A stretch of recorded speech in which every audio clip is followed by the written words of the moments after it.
everyone, welcome back. Today I am getting ready to go out and I thought, why not film it? Just something casual and chatty.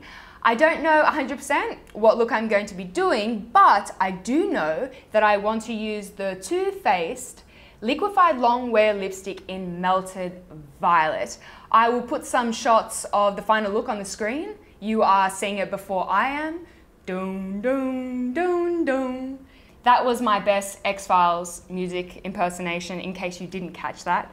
I am going to start by priming the eyes and the brows. This might not make much sense right now, but it will in just a minute. Okay, if I can't apply my foundation immediately after moisturizing, I will spritz my face with some face mist, just because I like working on moist surfaces. That doesn't taste as good as it smells. For foundation, I'm going to be using the Koh Gen Do Aqua. I'm in the shade 213. I've been gravitating towards this foundation a lot recently because it's just the perfect shade match for me at this time of year. And it's also a really beautiful formula.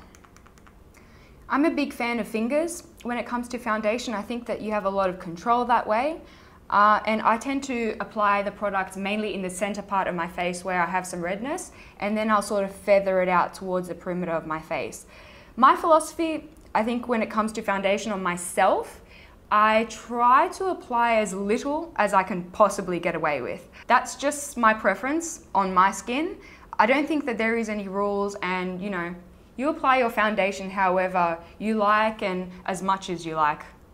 Apologies if you can hear my air conditioning in the background, it's just unavoidable. I would pass out today. It is so hot. Australian summer is just, it's out of control.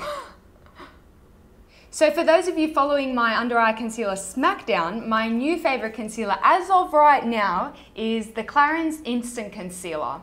It has quite a velvety texture, so clearly a silicone heavy formula, and I find that it's quite kind to any texture or fine lines under the eyes.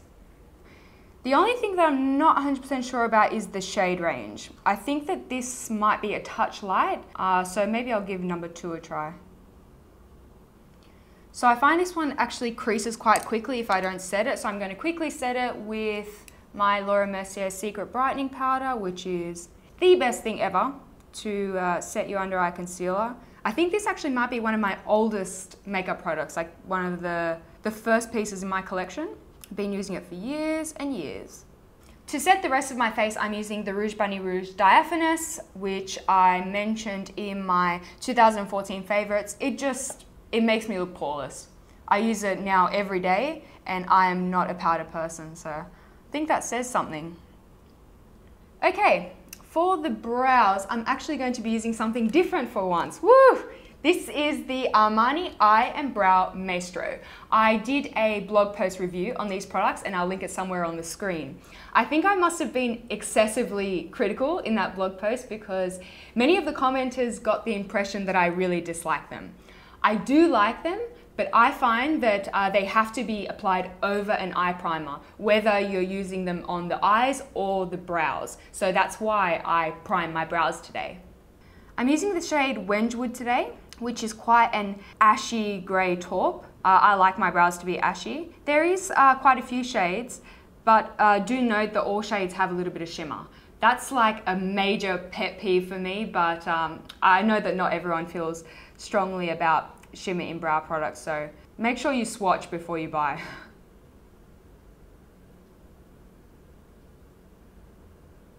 Onto the eyes, I'm going to use another eye and brow Maestro. This is in the shade Ambre, which is an interesting sort of khaki shade, and I'm going to run that all over the lid and buff it out into the crease. I would say that this is actually a great shade if you like grungy hazes. It has that almost antiqued, yellowy, mustardy tone that works really well if you're doing a heavy lower lash line. I want this to be quite edgy and undone, so I'm resisting the urge to go and make all the edges perfectly blended. It's just quick and messy. Okay, stop blending now. This is meant to be imperfect. I want to really smoke out that lower lash line, but I don't know how far yet. So what I might do is pop on the lip and then I can better gauge how intense I want that lower lash line. Too Faced Melted Violet, beautiful, vibrant violet. I'm going to pop that on the back of my hand and apply it with a lip brush. I'm using the Wenge number 7, which is not a lip brush, so to speak, but it works very well as a lip brush. Isn't that just a fabulous color? I love that, especially against the mustard on the eyes. It's a really unexpected combination. Now, I do find that these tend to gather a little bit where my lips meet, so I'm going to take a Q-tip and just rub away any excess. Kind of helps to prevent that collecting. Okay, back to the lower lash line. Again, this is Ambre, the Eyebrow Maestro. Taking that on a smudge brush, and we're gonna smoke out the lower lash line. This is the most impossible thing to film. I always look over my editing and it's like, you get a great shot of my forehead. Sorry. I'm just gonna move to a slightly bigger, fluffier brush for a more diffuse application and really work that lower. Again, resisting the urge to be too perfect. I've pulled that shading quite far down, and clearly this is not for everyone. If you prefer, you can keep that shading tighter to the lash line, but what kind of boring channel would this be if we didn't try something unwearable, at least occasionally? For the lashes, I'm not going to apply false lashes. Shock horror. I think that this look would benefit from some overloaded lashes. So I'm actually going to use 2 mascaras. First a volumizing mascara and then a lengthening mascara. So let us do that. And for the lower lashes, I almost forgot, I want to try this today for the first time. The MAC Extended Play Gigablack Lash, which I've heard is fantastic for the lower lashes. And I've used 3 mascaras today. What a diva.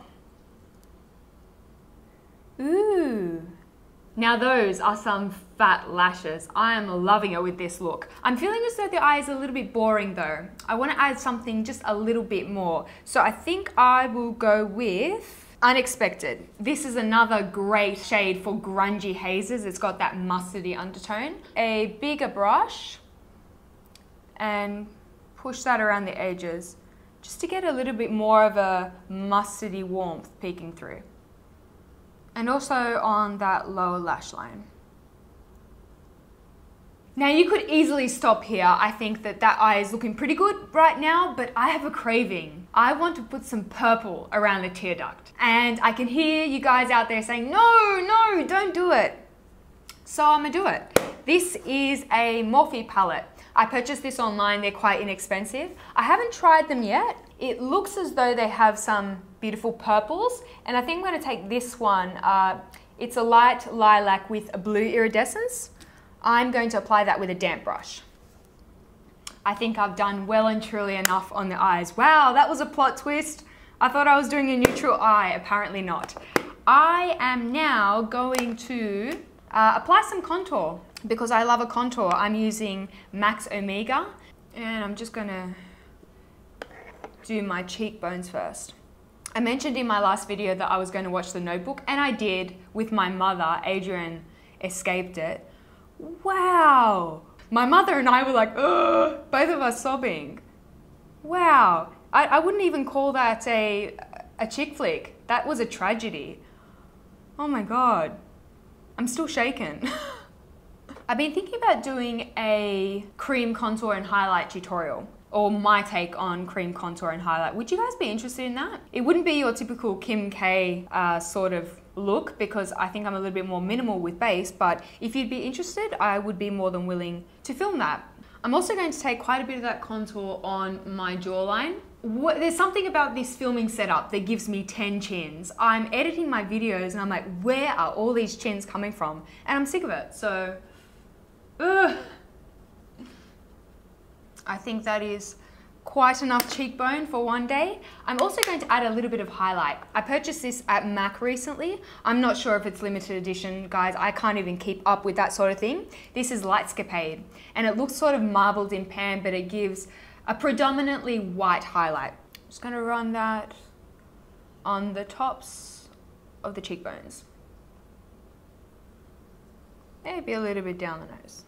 I think that's the makeup done. I'm going to do something with my hair. I think I might straighten it because with these sort of really grungy looks, I think that if you have messy hair and then messy makeup, you can start to just look a little bit unkept. So I'm gonna go straighten my hair and I'll be right back. I'm just filming the outro. Okay, right. 2 minutes. Okay.